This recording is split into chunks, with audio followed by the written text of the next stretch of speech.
Praise the Lord. ஆதியாகமம் 17ஆம் அதிகாரம்.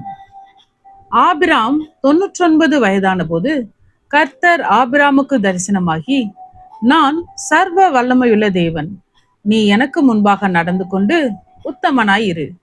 நான் உனக்கும் எனக்கும் நடுவாக என் உடன்படிக்கையை ஏற்படுத்தி உன்னை மிகவும் திரளாய் பெருக பண்ணுவேன் என்றார். அப்பொழுது ஆபிராம் முகங்குப்புற விழுந்து வணங்கினான். தேவன் அவனோடே பேசி, நான் உன்னோடே பண்ணுகிற என் உடன்படிக்கை என்னவென்றால், நீ திரளான ஜாதிகளுக்கு தகப்பனாவாய்.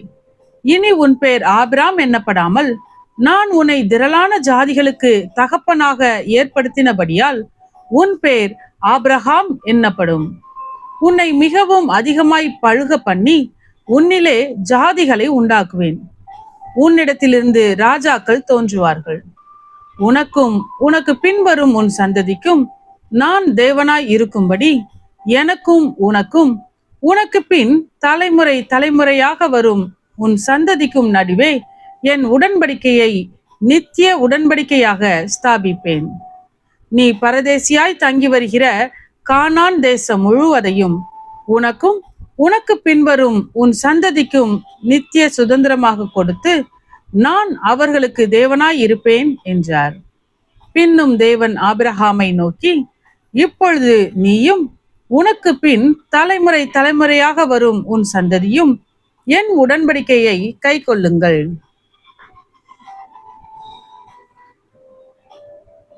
எனக்கும் உங்களுக்கும் உனக்கு பின்வரும் உன் சந்ததிக்கும் நடுவே உண்டாகிறதும் நீங்கள் கை கொள்ள வேண்டியதுமான என் உடன்படிக்கை என்னவென்றால், உங்களுக்குள் பிறக்கும் சகல ஆண் பிள்ளைகளும் விருத்த சேதனம் பண்ணப்பட வேண்டும். உங்கள் நுனித்தோலின் மாம்சத்தை விருத்த சேதனம் பண்ண கடவீர்கள். அது எனக்கும் உங்களுக்கும் உள்ள உடன்படிக்கைக்கு அடையாளமாய் இருக்கும். உங்களில் தலைமுறை தலைமுறையாக பிறக்கும் ஆண் பிள்ளைகளை எல்லாம் 8ஆம் நாளிலே விருத்த சேதனம் பண்ணப்பட வேண்டும். வீட்டிலே பிறந்த பிள்ளையும் உன் வித்தல்லாத அந்நியனிடத்தில் பணத்திற்கு கொல்லப்பட்ட எந்த பிள்ளையும் அப்படியே விருத்த சேதனம் பண்ணப்பட வேண்டும்.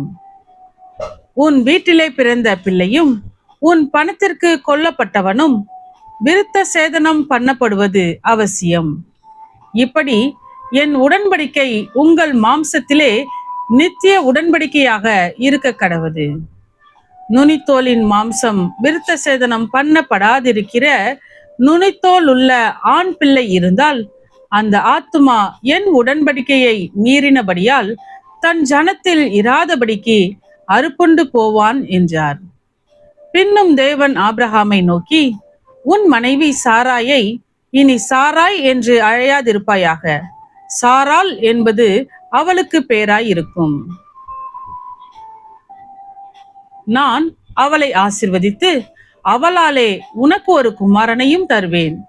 அவள் ஜாதிகளுக்கு தாயாகவும் அவளாலே ஜாதிகளின் ராஜாக்கள் உண்டாகவும் அவளை ஆசிர்வதிப்பேன் என்றார். அப்பொழுது ஆபிரகாம் முகங்குப்புற விழுந்து நகைத்து, 100 வயதானவனுக்கு பிள்ளை பிறக்குமோ, 90 வயதான சாராள் பிள்ளை பெறுவாளோ என்று தன் இருதயத்திலே சொல்லிக்கொண்டு, இஸ்மவேல் உமக்கு முன்பாக பிழைப்பானாக என்று ஆபிரகாம் தேவனிடத்தில் விண்ணப்பம் பண்ணினான். அப்பொழுது தேவன், உன் மனைவியாகிய சாராள் நிச்சயமாய் உனக்கு ஒரு குமாரனை பெறுவாள். அவனுக்கு ஈசாக்கு என்று பெயரிடுவாயாக. என் உடன்படிக்கையை அவனுக்கும் அவனுக்கு பின்வரும் அவன் சந்ததிக்கும் நித்திய உடன்படிக்கையாக ஸ்தாபிப்பேன். இஸ்மவேலுக்காகவும் நீ செய்த விண்ணப்பத்தை கேட்டேன். நான் அவனை ஆசிர்வதித்து அவனை மிகவும் அதிகமாக பலுகவும் பெருகவும் பண்ணுவேன். அவன் 12 பிரபுக்களை பெறுவான். அவனை பெரிய ஜாதியாக்குவேன். வருகிற வருஷத்தில் குறித்த காலத்திலே சாராள் உனக்கு பெறப்போகிற ஈசாக்கோடே நான் என் உடன்படிக்கையை ஏற்படுத்துவேன் என்றார்.